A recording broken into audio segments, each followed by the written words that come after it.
The Exxon Valdez spill was one absolutely for the record books.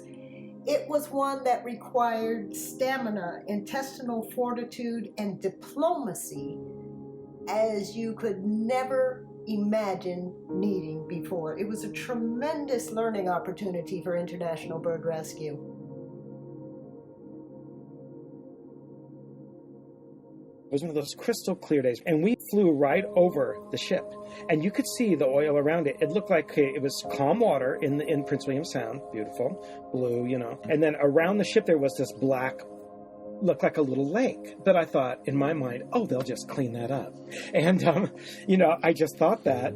And then we landed in Valdez and started the process of getting our supplies together and figuring out what we were going to do, knowing we'd probably get birds, but we had no idea what to expect. I think almost 2 to 3 days later when this massive storm hit, and we were, I think the Exxon Valdez was something like 12 miles from the Valdez terminal, and we could smell the oil. We all mobilized in Valdez, and then as the oil moved, we had to start setting up preparedness and rehabilitation facilities in areas in front of the spill in the direction it was going. We developed a fleet of capture boats. We've never done anything like this before. And we learned some great things here where we could go out, capture the birds, stabilize them, and ship them back in. We had ongoing shipment. And there were only a few days when it was delayed because of the weather. Most of the time, these boats, some of the boats, we had to transport boats that would take a 3-hour ride one way just to pick up birds and bring them back in. The oil was about 3 feet deep, going over my boots.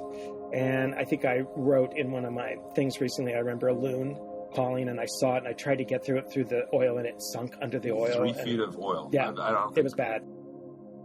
I remember driving them back and having to keep them. They got too warm, and we had to keep them cool, and they were covered in oil, and they were screaming. And I remember, I used to not be able to talk about this. I can do it now. Seeing them, that happening to them, and I knew that they were burning internally from the fumes, and also their babies were all dead, and they were trying to groom themselves and screaming at the same time. And if you ever heard an otter scream, it's kind of blood-curdling.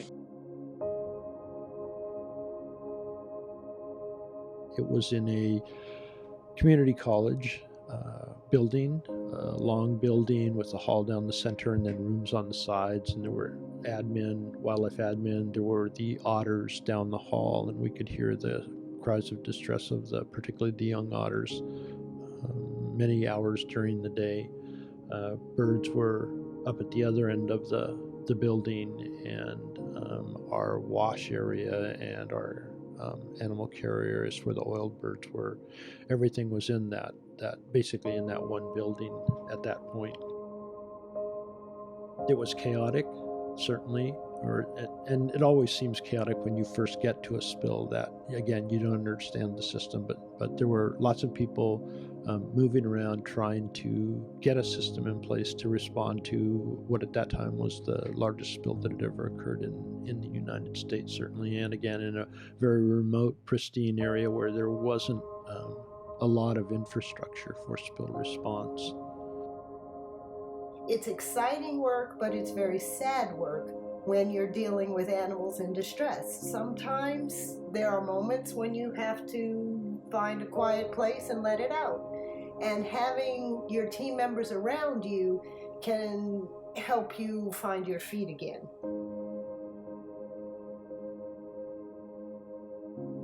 Because of the Exxon Valdez alone, the Oil Pollution Act of 1990 was created. Now, Exxon Valdez happened in March of '89, so we spent 6 months there. And then in sometime in 1990, the Oil Pollution Act was passed, and it was national. And what it said to the oil industry and anybody else who uses large amounts of petroleum, could be like utility companies, things like that they had to have contingency plans, and they had to be proven. They couldn't just say, oh, we're going to call somebody. People had to be on contract. They had to have proven ability to respond to oil spills, wildlife, everything. The thing that we learned, to me, that's the most important from the spill is this is the first spill that we really started doing thorough pre-wash examinations, including taking a small amount of blood and looking at packed cell volumes.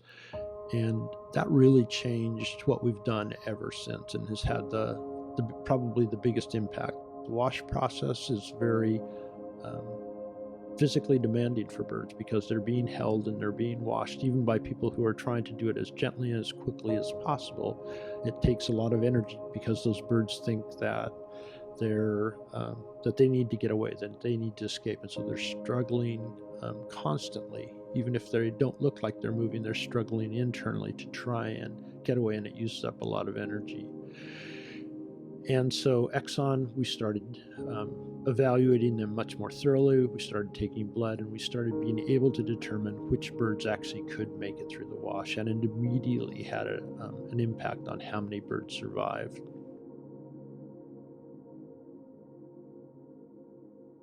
We were tenacious, we did our best, we held our heads high, and we represented ourselves individually and International Bird Rescue as a whole very, very well, in my opinion, and I am very proud to have been a part of it all.